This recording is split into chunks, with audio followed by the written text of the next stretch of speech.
Welcome everyone to the IDIA Masterclass 2020 organized by the Karnataka chapter based at NLSIU Bangalore. Thank you all for joining in. As you all know, this is a purely a fundraising initiative, and whatever funds which have been raised, which I think is around K something, will be donated to the IDIA Charitable Trust for facilitating the legal education of underprivileged children. So I would like to thank Mr. Harsh Gagrani for accepting our invitation and providing his support towards this initiative. He has been very helpful regarding the online mock and having come here to this meeting as a guest speaker.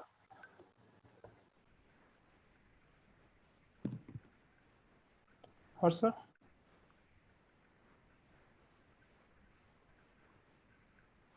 Yeah, hi Devansh.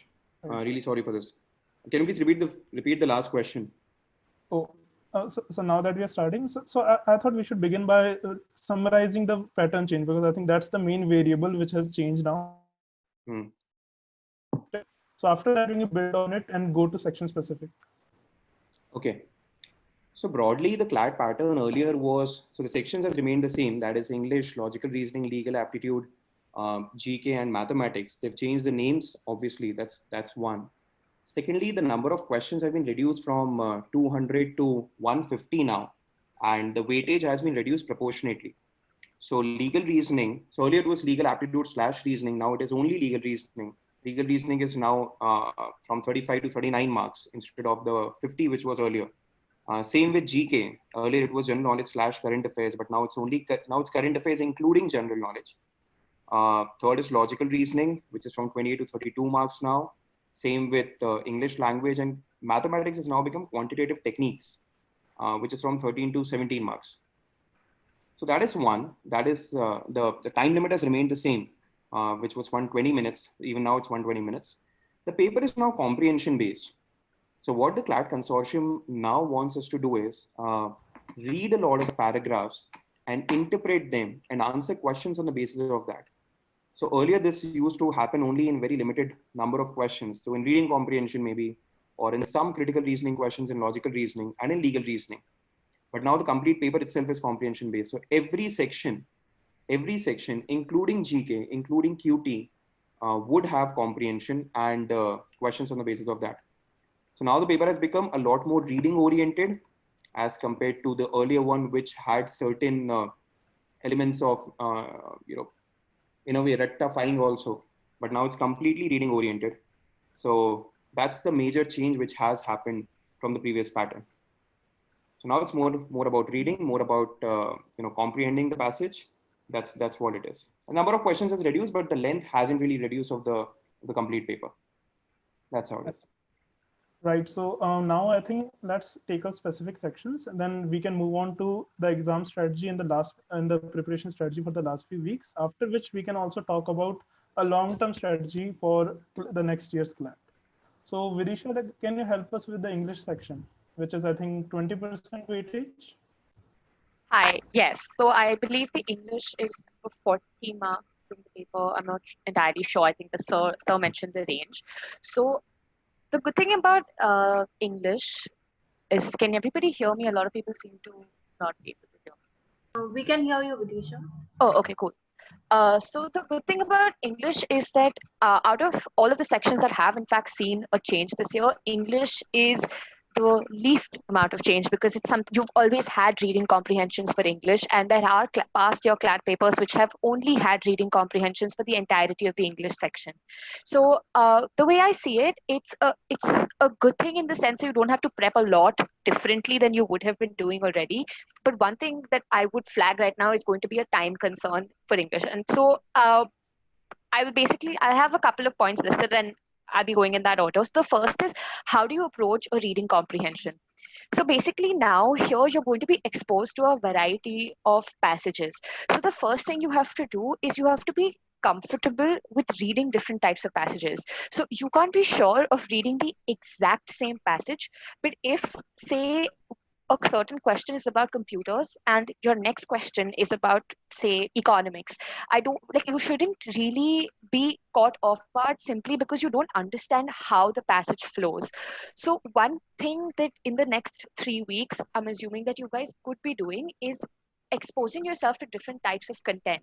And for that, you could probably look at different types of newspapers. So you can look at Economic Times and see how economic news is phrased and just try to see what type of things they're talking about. You can look at the Hindu for general public law sort of compositions and basically expose yourself to different types of content, because what that does is that it makes you more comfortable with reading new things.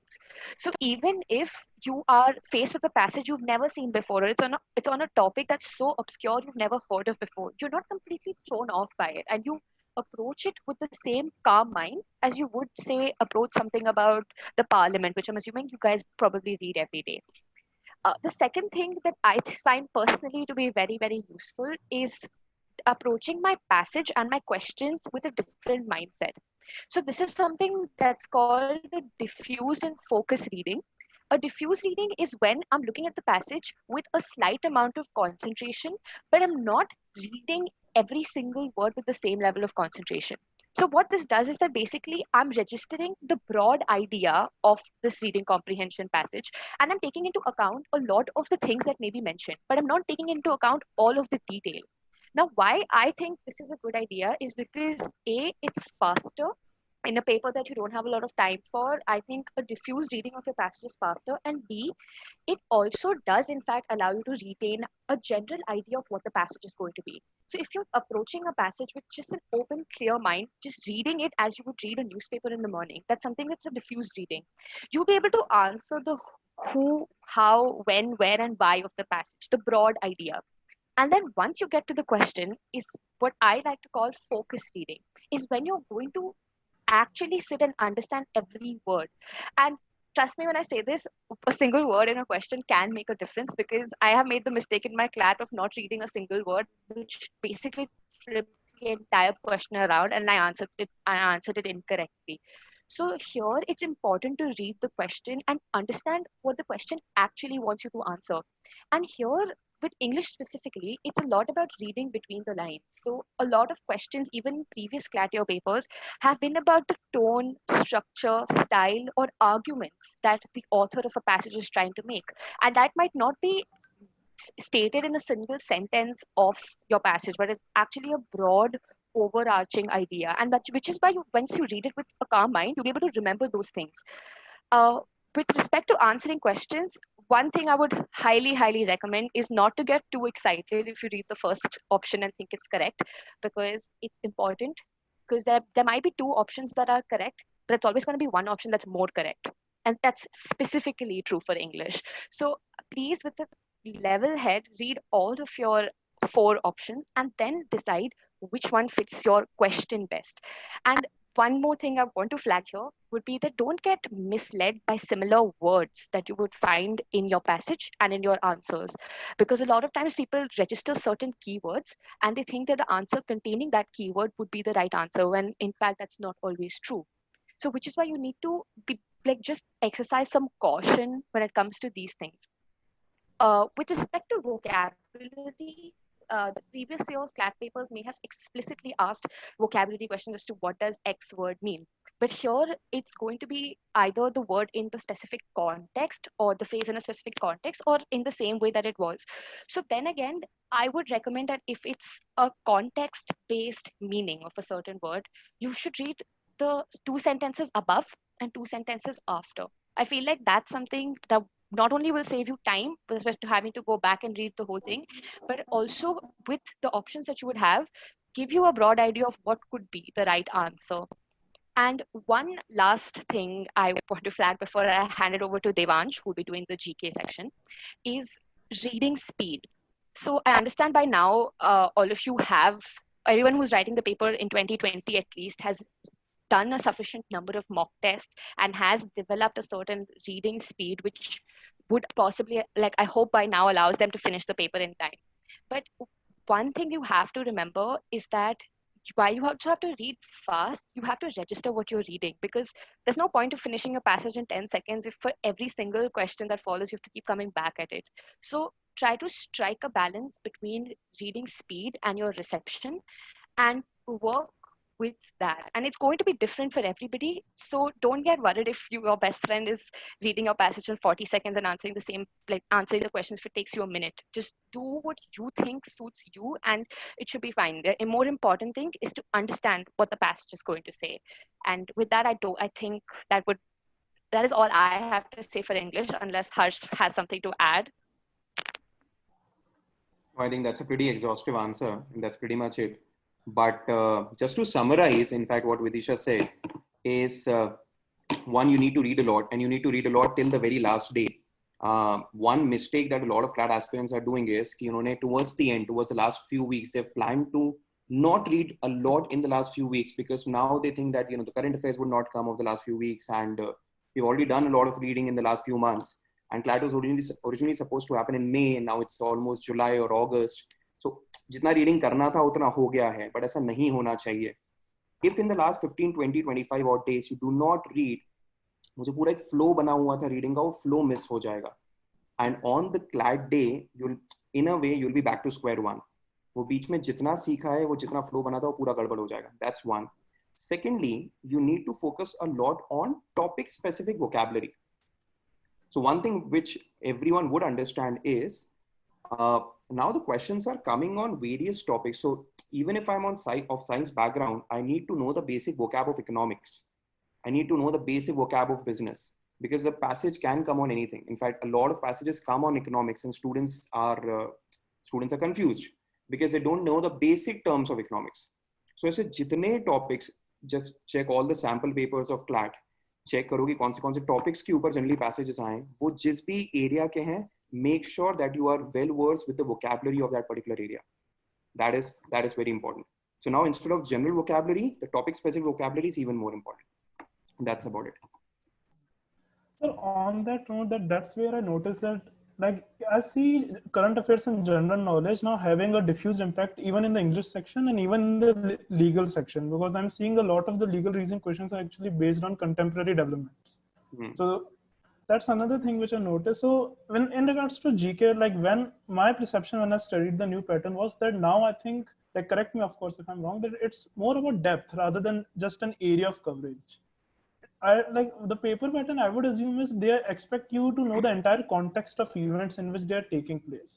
So the ideal preparation strategy, in my opinion, would be if you have been reading newspapers throughout the year. But obviously, I'm not sure whether that's possible at this point. But like, what's your take on that regarding the general knowledge section's importance now? So yes, even in GK, as you correctly said, it's more about depth rather than the width of knowledge. So now instead of knowing 50 different topics on which 50 questions can come, I just need to know 7-8 topics in depth, and I need to know everything that is to know about them. So what students should be doing in the last 1 month is probably identify the, I don't know, maybe 120, 150 odd, the most important topics of the last 1 year, and make sure that you read up everything on that and revise multiple times.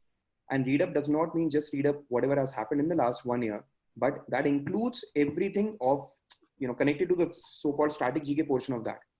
So let's say Ram जन्मभूमि का अगर issue है, तो वो issue कब start हुआ था, क्या क्या था, कौन से लॉज उसमें इन्वोक हुए थे, over the course of years उसमें क्या क्या हुआ है, and then finally what has happened. So similarly regarding COVID-19, so COVID-19 has happened now, but a student needs to read up on all the kind of pandemics that has happened till now. So yes, now it's more about the depth of limited number of topics rather than reading up on unlimited number of topics, which used to happen till last year. Right. So that's what a student needs to do. Make a list of the most important topics and read up everything about that. And 1 month is much more than enough for that also. Right. So some people do have doubts regarding this, like that at this point, like what should be the material they should be consulting. So I think monthly magazines might be actually a good source for this, because I have noticed like some of them, especially those oriented for competition exams, they do give you the static background of each recent event. Yes. Right. So monthly magazines are good, but again, the students have to be very choosy regarding the monthly magazine that they are picking up, because there are certain magazines which are actually made for the old pattern of CLAT. Technically, they're not meant for CLAT, they're meant for generic entrances. But normally the entrances are similar to the old pattern rather than the new pattern of CLAT. So I think the magazines like Civil Service Chronicle would be a good magazine for going into depth of certain topics. And there's a magazine of Aryan by the name I think Competition in Focus. Competition Focus. That was a good magazine in context of the old pattern of CLAT. Or that's still a good magazine in context of the OLETs, which is other law entrance test. But for CLAT, where depth is required, you need to study the magazines which are actually meant for civil service aspirants, because even they go into the depth of each topic. So Right. that's how it should be. All right, so let's move on to the next section. Soumya, can you help us with maths?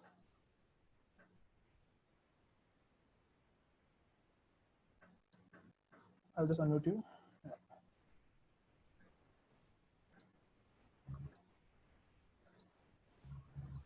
Right. Am I audible now? Yeah. Yeah. So for maths, the first thing that I'll say is that I have seen people do this, like don't leave the section. Like sometimes there are people who just tend to leave it entirely because it carries a lesser weightage in the exam, around 10%, but don't leave it. It's a scoring section and it does decide your rank and which NLU you get. So it has to be done. Now about the new pattern, again, I think with respect to maths, it's a subset of the old pattern in the sense that even earlier we did have data oriented questions. The weightage was less and they were very infrequent, but like I personally did practice them. So this time I think there are more of data oriented questions such as your pie charts, your graphs and everything. And you have to apply basic operations such as ratio and things like that. So the first thing that I'll recommend is for maths is that there are long methods which will get you the answer in 30 minutes. You could solve the same paper in 30 minutes, but that's not the point of it. You have to solve the maths section, like every section, but in specific maths within a specified period of time. Because this is a section where you should be scoring well. If you want the top NLUs around, if it's say of 15 marks, I would say around 13 or 14, or try to get 15. 15 is achievable. So you have to get high, like a very high score in a limited period of time. So for me, it was never longer than say 15 minutes or 20 minutes. For 20 marks, I used to give no more than 20 minutes. And that's, I think, how math should be.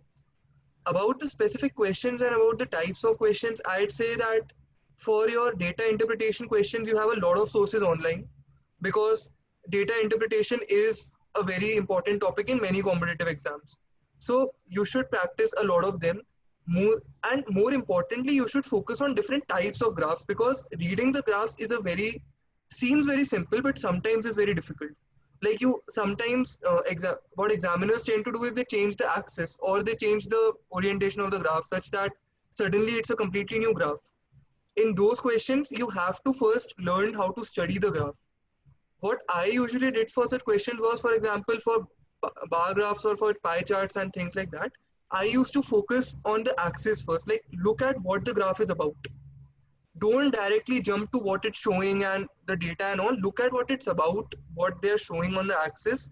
Then you look for trends and other things that you might need to look for for the questions. Other than that, for the basic operations that you'll have to apply, I'll say that firstly go through the past year papers, but past year papers will not be very useful now. So for this, you'll just have the sample papers that they are releasing, like CLAT Consortium is releasing these days. And these various papers that you have, like if you have mock papers, that's the best, like if they are framed well. So go through them, look through the material, like what exactly are they asking? Are they asking you only graph-based questions with simple operations such as ratio and all? Because that's what used to happen in the very first mocks. So like CLAT Consortium release new mocks. So you'll have to look through these operations, like you'll have to look through the papers to find out what they want. And then you'll have to focus on questions based on that. So you'll have to do a lot of, like, it sounds a lot of work, but believe me, once you get there, once you have that level of practice, maths is a very scoring section and maths does make a difference in your rank. Like I know of many people who left it and it doesn't work out well because we have a tendency to, calculate, like even if I leave maths for 15 marks, I'll have 135 questions. So even if I get 100 correct or something, like a lot of people do calculations like that. And I don't think it doesn't work out like that on the exam day. So that's what I think, like, about maths. Unless, like, Harsha, do you have anything to add about the section? The new pattern? As you said, Soumya, that's so what happens or what happened with the old section of mathematics was that because the number of topics were, there were a lot of topics that students had to do. And there was also this phobia regarding mathematics. So now what has happened is, even though mathematics has changed, but the phobia is still there for a lot of students. उनकी habit इतनी ज्यादा develop हो गई है of leaving mathematics in the first few mocks और in the first few months कि बाद में the new section QT, which is a subset of the old section, and it's a lot easier than the old section, a lot scoring than the old section. उसके बाद भी students are keeping mathematics, fifth number पे ही while attempting the mocks. And what happens a lot of times is वो जो last section होता है, even you guys would understand या फिर उस time का अपना time का याद करोगे, जो भी last section होता है उसको उतना importance तो नहीं मिल पाता है जितना importance मिलना चाहिए. So या तो अपन बहुत ज्यादा हड़बड़ी में होते हैं उस टाइम पे, that's one, या फिर our mind is racing in the last 10-15 minutes, and maths is not a kind of section that you guys can solve in the last 10 minutes properly. GK might still be that section, legal might be that section, but mathematics cannot be. वो बहुत शांति से solve करने वाला section है. So number one is convince yourself to attempt mathematics not towards the end, but in the first half. That is number one. And number two, understand that the new section is a lot easier than the old section. And if you just practice a lot, you'll be through. That's about it. नए वाले में कुछ ऐसा नहीं है. Deliberately उन्होंने mathematics को easy कर दिया because they understood कि mathematics isn't really required in a lawyer, in a law student or in a law graduate. So जो required ही नहीं है तो इतना ज़्यादा mathematics क्यों पूछ रहे हैं? So that's a good step. That's a welcome step from their end. But वो mindset अभी भी change नहीं हुआ है. So the strongest suggestion that I'll give at this point of time is make sure that you attempt QT as one of the top 3 sections and not the 5th section. And make sure that you solve it for a couple of hours every 2 days. That will be much more than enough. QT is not as difficult as the old section of mathematics. And this we are talking about QT. We're not talking about mathematics of A-Lit and other examinations. That is still equally difficult. But QT is now a lot easier than the old section of mathematics. That's how it is. I would agree, sir. But like my personal experience when I gave CLAT, maths was my worst section. I think I got some 6 marks out of 20 for that. But like in A-Lit, that actually saved me a lot, because in A-Lit 2018, you would have noticed that maths turned out to be the easiest sections amongst all 5. And that was like just one point that I thought I would add here, and especially for people who have the bias against it, like this might actually turn out to be your case. That's something that I noticed in the first 5-10 minutes of A-Lit, that actually maths is the easiest section here. So I changed my normal order for the first time and I attempted maths first. Then I moved on to the lengthier sections, which are legal, English, and so on in that. Which I think that also you often need to make these tactical choices according to the paper which comes before you, and you should be ready for that. Yes, okay. Exactly. See, what happens is, Devansh, just one more thing. Even if mathematics turns out to be very easy in a particular mock, so or finally in CLAT, students का phobia इतना ज़्यादा होता है that they cannot fathom or they cannot accept कि mathematics easy आ सकता है, मुझसे बन कैसे सकता है. तो उसके बाद भी, even if mathematics is easy, वो उसके बाद भी उसको आखिरी में ही रखते हैं, and they end up jeopardizing their mock or their CLAT.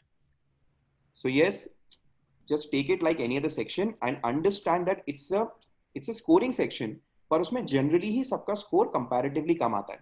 So even if under the old pattern, even at a score of 8 or 9 out of 20, your sectional rank would be much higher as compared to some other section where you got a score of 60-70%. Let's say in a section like legal.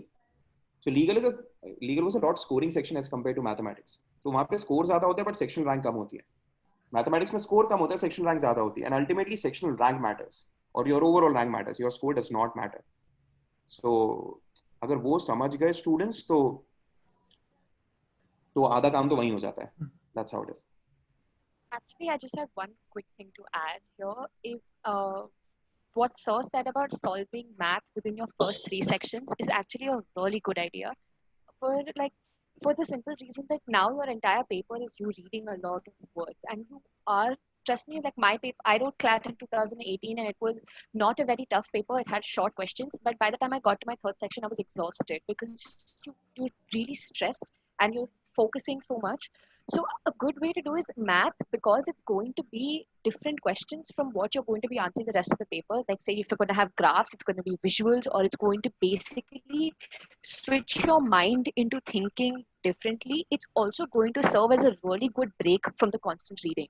So in my year, I used to always solve math before I did legal reasoning, because I always thought legal reasoning needed the most amount of attention in terms of picking out small things in the questions. But so after I did math, I felt like my mind was open, for the lack of a better word, and I was just able to pick out on small details a lot better. So that is something that also you could consider about just not driving yourself to exhaustion in the middle of the paper, because I personally thought maths helped with that as well. All right. Okay, so moving on to the logical section. So Molly, can you help us with that? Yeah, am I audible? Yeah. Yeah, okay. So first I will be telling about analytical reasoning, and then I will be moving towards critical reasoning. So I think according to new pattern, it seems like there will be less analytical reasoning questions. And the questions will be more around like puzzles, blood relations and all. And about these questions, I personally feel the most important thing in these questions is to how you represent your information given in passage to the paper. So like this requires, I guess, a technique. So like you need to practice these types of questions, because see, there will be a long passage of let's say 300, 400 words, and there will be lots of information. Let's say it's blood relation to A's brother, sister, and this, that, like a lots of information. And it is kind of confusing, and like while reading this question you will get like feared and scared about like how you will attempt this question. So like it's therefore necessary, whenever you are reading these type of questions, make sure you are noting everything. You are making a presentation in your book about like how one is related to another and like all these things. You are like it's up to you. Are you can make tables, or you can make anything which may help you to gather information in quick sense. So like never, this is what I believe, that never read questions without like presenting them in your paper. So make sure whenever you are like reading analytical reasoning questions, that you are drawing some pictures, you are making some notes about that. And this particular section I think requires a lot of practice. And like there's two-step process to go towards this particular type of question. First is you have to know like the basics, how to solve these questions. So for example, if it's a puzzle related to like how, let's say a circular arrangement puzzles, so you should know that what's a person is inside sitting, so what will be right hand side and left hand side. If a person is outside sitting, so what is left hand side and right hand side. So these are the small things which you need to know. So like if you don't know about the basics of this question, so you will not be able to solve it. So first try to clear the basics about this question. Now if you have joined a coaching, so like your coaching teachers will tell you how to like what's the basics of analytical reasoning questions. And if you have not joined, so I will suggest like YouTube is the best source. According to me, I have used YouTube a lot during my 11-12 preparation also, and during my CLAT preparation also. So I will highly recommend, if you are from a place like where you can't go coaching or something or the other, so like use YouTube a lot. This is about analytical reasoning questions. And once you are like good with the basics of the questions, and then you can move to the accuracy and speed. Now what happened with like most of the people, that they just try to practice one or two questions and they jump to the conclusion, oh, I'm not able to solve this question very fast, or like even though I'm solving the questions, I'm not getting correct answer. So like you can't move just like to second step. First you have to do the first step, need like clear your basics and all these stuff. And like I will recommend, if you have to clear basics, either if you're going to coaching, that's good, and if you're not, like use YouTube a lot. That's what my recommendation, and not to particular this section, but to overall everything. Like YouTube have everything. If you want to know how to read newspaper, let's say, there will be 10 and 20 video in YouTube how to read a newspaper also. So YouTube have everything. So like just use that. Now moving to critical reasoning. So yeah, like the pattern suggests that critical reasoning will be more compared to analytical reasoning. And I think this is a good step towards them, because in critical reasoning questions, you don't need to know certain techniques. That is what I believe. In critical reasoning, like if you are diligently preparing for, let's say, law, English or GK and legal, so you will automatically get a good hold in critical reasoning, because you will be habitual of reading. So in critical reasoning, reading is so important, and that is like like the Harsh sir said and Vidisha said, you should know about each and every, like most of the topics. You should have at least a broad knowledge about everything. So critical reasoning is more about like try to read apart, like try to read newspapers reading is must. Apart from newspapers, try to read different blogs. Let's say for history, read history.com, and like if like anything, but just read and read a lot to get a basic idea what things tell up, like what a particular area, like area of knowledge, area of what a particular area is dealing with. And moving towards the questions, this is what I used to do in critical reasoning. I used to first read question, then options, and then passage. So like the one line question which used to like tell you what you have to do in this from this particular passage. Let's say you have to strengthen the argument or weaken the argument or whatever it is. So first I used to read that question, then I used to go towards the option, because after reading one line question and option, I used to get an idea what I need to see in that particular passage, because that a particular passage will have a lots and lots of information. You need to just focus on something which will help you to answer this question. So yeah, that's for critical reasoning. Just like try if it works for you, because so many people used to do like vice versa. First they used to read the passage and it works for them. So try to use both the techniques, and whichever work for you is good. Yeah, I think this is enough. Harshna, do you have to add something? Yeah, so the new logical reasoning section is obviously a lot more, it's almost 80-90% critical reasoning and 10-20% analytical reasoning. And in CR, one biggest mistake which a lot of students, even at this point of time, are doing is that they are not applying concepts while solving questions. So they know the concept, they've heard of the concept, they've seen the concept, just that while solving questions, they're not applying it. So there's a concept by the name assumptions. So there are limited close to a dozen concepts in critical reasoning. So assumptions, conclusion, inference, strengthen, weaken, paradox, flaw, 4 or 5 more concepts. So, and every particular kind of a question has to be solved in a particular way. So paradox questions should be solved in a particular way. Assumption questions should be solved in a particular way. And students know of that. But while solving questions, they're not applying concepts. That is why their accuracy is not very high. So they're more guided by their instincts, or they're more guided by elimination method rather than by, applying concepts and coming out with one single answer, which would be a perfect answer. So that is the most important tip which I'd like to give everyone. I think most of the students here are preparing since the last few months, at least 5 months. Even the crash course students would now be preparing since the last 5 months. So they know of the concepts. Just make sure that you apply them while solving the questions. That is one. Secondly, as Molly said, read the question before the paragraph so that you know exactly what to expect in the paragraph. If it's an assumption question, the paragraph has to be read in a different way.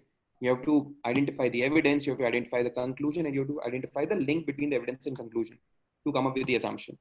If it's a paradox question, the paragraph has to be read in a different way.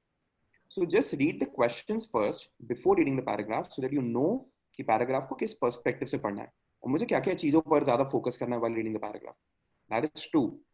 Number 3, make sure that you do not ignore the non-paragraph based critical reasoning questions also, because in all the other entrances and even in one sample paper of CLAT, they have asked that chota wala critical reasoning question.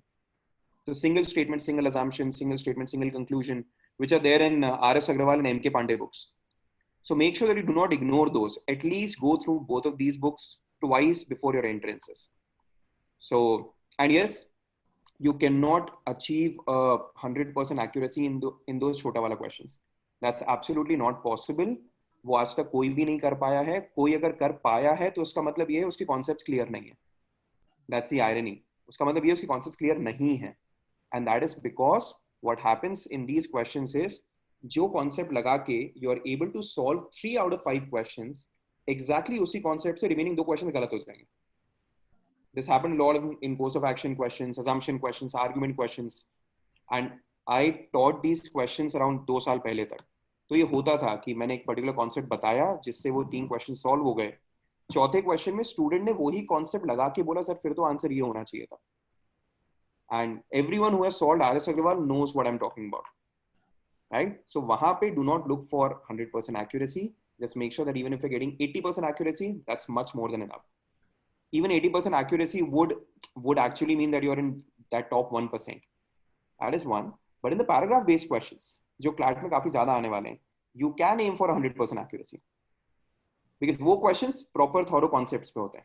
So paragraph based questions aim for a fantastic accuracy. Statement based questions 3 or 4 out of 5 would be much more than enough. And make sure that you apply the concepts while solving questions. You know the concepts, just make sure you apply them. That's very important. That's about it. Devansh. All right, so let's just focus on the last D-Day. So I think everyone, I would like to request you to like jump in on this. So what did we do exactly on the day of the exam and during the exam? Let's just go one by one. So Soumya, can you start?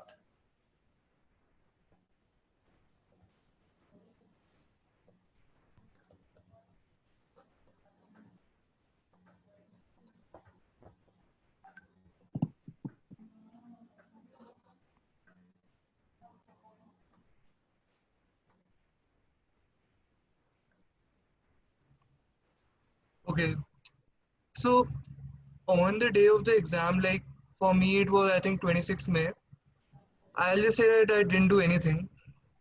So it was in the afternoon. I got up at what 9 or 10, and on the last day, I don't think you should actually do anything because it's just a day when you just need to do whatever you've been doing for the past 1 or however much you've been preparing. For me, it was 2 years. For some people, it's an year. For some people, it's a couple of months. But that is a time when actually you can't do anything new. And that is the time, the day of the exam is the time when you need your mind to be absolutely clear. You can't clutter it. You can't get tired before the exam or trying to do all sorts of things and routing all sorts of things. That is all for before the day of the exam. So, and even during the day of the exam, I think, even during the exam itself, I think the most difficult thing to do is to keep calm and, attempt the paper normally. Because that's something that a lot of people are not able to do because it just gets to the person sometimes. Like, at that point, that this is an exam where you need to be on your toes throughout the 2 hours, and there are a lot of things that happen even during the exam. Like sometimes you are not able to attempt a question despite trying, and then you are like, oh, but I'm losing time. Oh, now what should I do?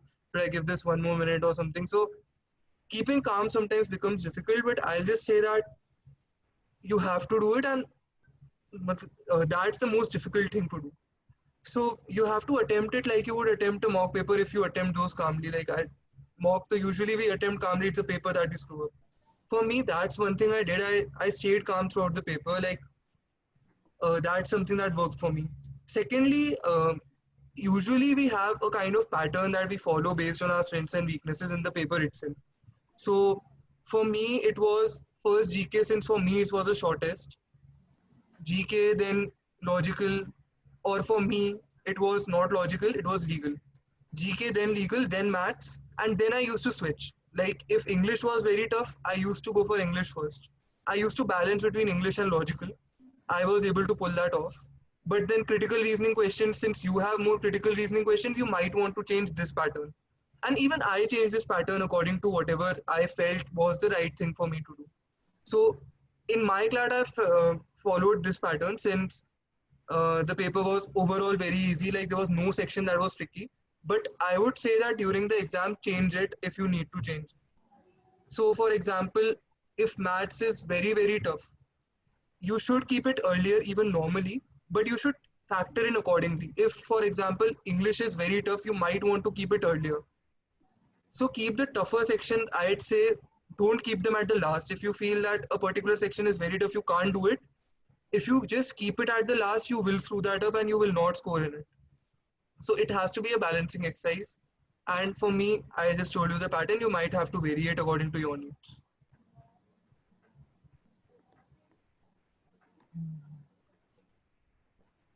Right.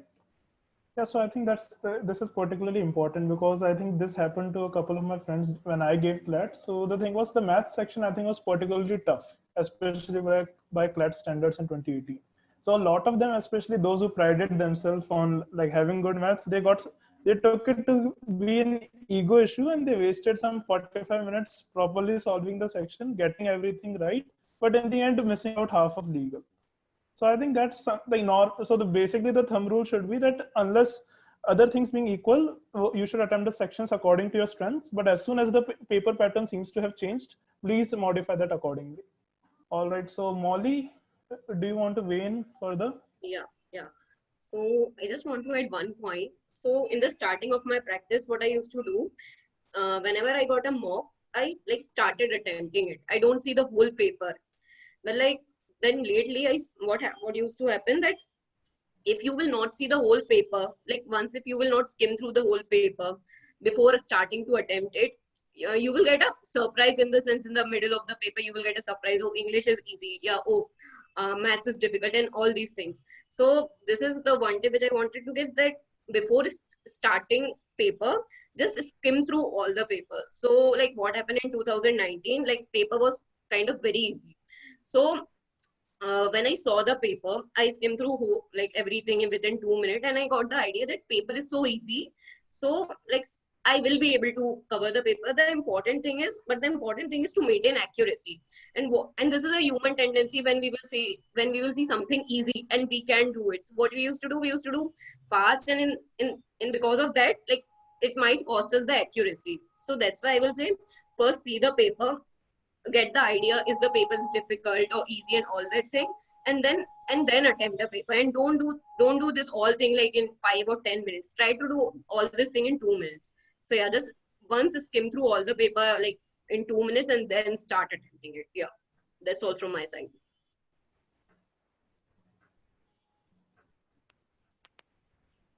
Vidisha? Yeah. So I think the way I understand it, I think this year is going to be an online paper. So Molly and Soumya wrote an offline paper, which is why for them skimming through the paper was a lot easier because it meant just flipping a bunch of pages and having the questions in front of you. But I'm not entirely sure of the interface that the online paper is going to adopt. But skimming through the entire paper in an online setting might not be the wisest thing because you will end up wasting a lot of time. But that being said, you do have to maintain certain amount of flexibility with respect to the kind of questions. So one thing I would recommend, and this is something I did 1 month before my CLAT as well, is that I would jumble around the sections. Because what happens is, understanding an online mock, it's a lot easier to switch between the sections than it would be in an offline mock because they're all going to be tabs on your screen, and you select a certain tab and the questions in that section will appear. So you're going to actually end up wasting less time in that regard. So I used to switch it around until I found what was my optimal order of order of solving the questions. And this order was not just based on my strengths and my weaknesses. It was, like I've also previously mentioned, based on how tired I would get. So you have to tailor make your order according to what suits you. So even though we can ask you to start with math, if you personally are absolutely not comfortable with that, if you think that since math is your weakest section, it's going to throw off your mindset for the rest of the paper, don't do that. Like, you have to make decisions that suit your personal setup the best, but also account for this certain objective view that, we hope to bring to this webinar. And with respect to what you should be doing on the exam paper, on the day of the paper, I do agree with everyone that you probably shouldn't be touching your books. It's probably going to stress you out more. And one thing that is a good, slightly good way to deal with your anxiety, if I may, is to have a routine. So in the since you guys do have 3 weeks, it's not a bad idea to maintain just a small morning routine that you can do so that it calms you down. It gives you a sense of normalcy when you're going to write the paper, because while CLAT is a big deal, it's the best way to approach it is to approach it like just another day. And I think that is a very good way to go about it.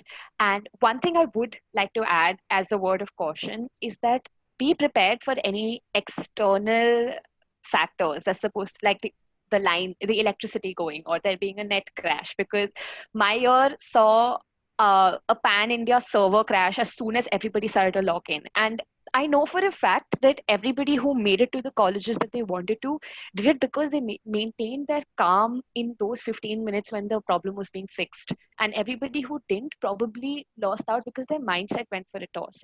So it's really, really important to account for some externalities that are not in your hands, but at the same time you have to ensure that you do have some way of remaining calm. So there are always going to be things that are not in your hands, like electricity. But with things that are in your hands, saying how you would solve the paper or how you approach it, how calm you are, I think those are the things you should probably focus on for the next 3 weeks. Yes, that's actually a very good point. And like, guys, literally anything can go wrong. So like, by my personal experience, the day I was giving CLAT, so that day the president was visiting Jaipur. So all the main roads were sealed. So I had a 1 hour delay there. Then there were 2 electricity cuts when I was giving the paper. So what used to happen was my monitor used to go blank. Luckily, my CPU still remained on, like thanks to the inverter. But basically, all of these things can happen, and in the end, you just have to like keep calm. So like during the exam, there were a lot of problems happening, server crashes and all. But just the only thing that I kept in mind is, okay, so everyone has to face this issue, so it will be equal. And like regarding, so Vidisha did raise a very particular point about routine. So I think like one good idea would be from now on, start the whatever mocks you give them in the particular timing of the day in which CLAT is scheduled to be. So that way you condition your mind to be at its most active point during that time. All right, and obviously, like during the last, I think during the last couple of days, you should not give any more mocks. There's no real point at that, and just keep yourself rested. Don't pull any last minute all-nighters or anything. You should conserve your energy for the main paper. And then, like what I used to did was that just for the final few hours, I just used to keep in mind general tricks which I need to. For example, the thumb rule, which is that when you're dealing with a 25% negative marking, so whenever you're confused between 2 options, so that's a thumb rule. Then you can attempt one of them. Like that's I think my personal call. People here might disagree, but if you're confused between 3 or 4, then it's not a good idea to attempt that question. So on that note, sir, Harsh sir, I expect you to have much more knowledge on this regarding the number of students you have entered. Could you actually weigh in now? Yeah, but I think you guys have covered pretty much everything. So make sure कि उस time पे expect surprises. I think 2018 kids have seen pretty much everything that was there to see that could have screwed up. So I think I remember Law Octopus, they carried an article on the number of issues that happened during the 2018 paper, and there were 27 kind of issues that were reported from various parts of the country in 2018. So yes, these things might happen. This happened in 2015 also when Lucknow conducted the paper. And again, CLAT is online. So, and believe me, we conduct a lot of online mocks. There are certain things जो आपके control में होती है. There are certain things जो आपके control में नहीं होती है. And आप as in, I'm talking about the authorities. So उनके control में नहीं होगी. So things, there are chances कि आखिरी moment पे कुछ hiccups हो. But make sure कि do not let that particular hiccup, spoil your whole paper, spoil your preparation that you've been doing since the last few months or probably few years. That is one. Secondly, so one thing, what has happened in the platform that the consortium has shown us is that there is still an option of viewing the question paper, which was not there in 2018. So you can still view the question paper completely in the first 2 minutes so that you know if there is any kind of surprise in any section. Now the chance of surprises are pretty less in the new pattern, because the surprises could have been that it's more of critical, less of analytical, more of static, less of current. But now that's not going to happen. There's going to be more critical. There's going to be more current affairs. But then the surprise can still be with regards to the level of difficulty of the paper. So let's say I know that each and every passage which I'm reading in GK, I'm just not aware of.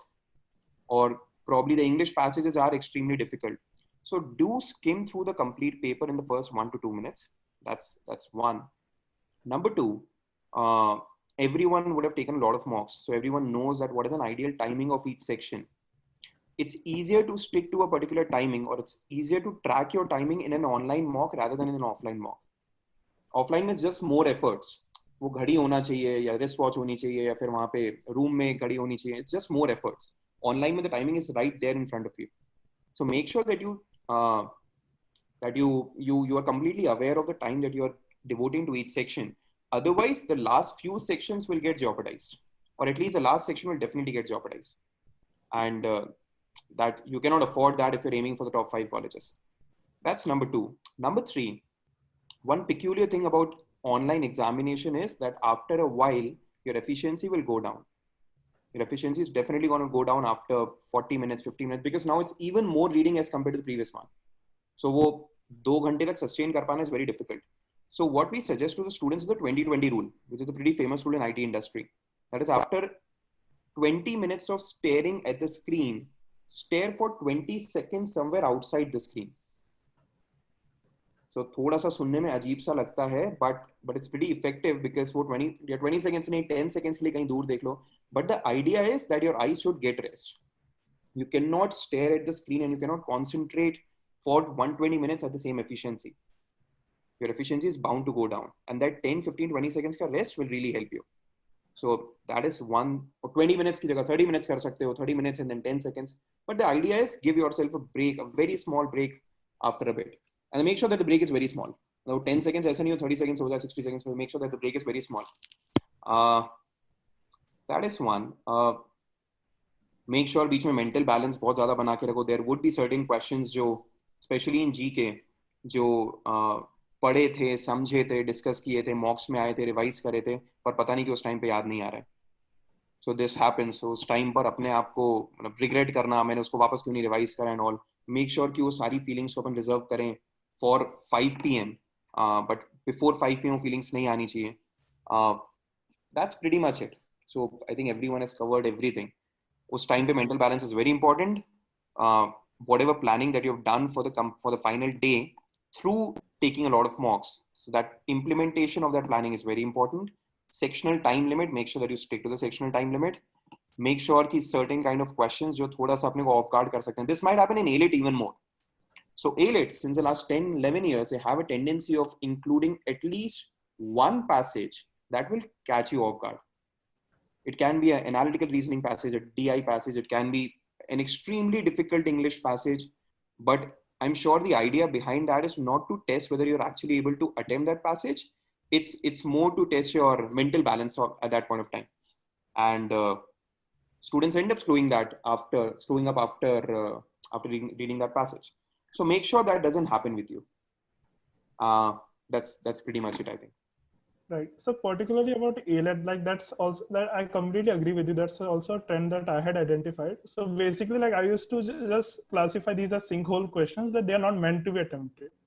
Exactly. They are just going to catch you in and waste your time. So like even for ALET, I skipped some 15 questions directly. Like I just skipped pages across and moved across. So I was like, these questions will take me at least 20 minutes.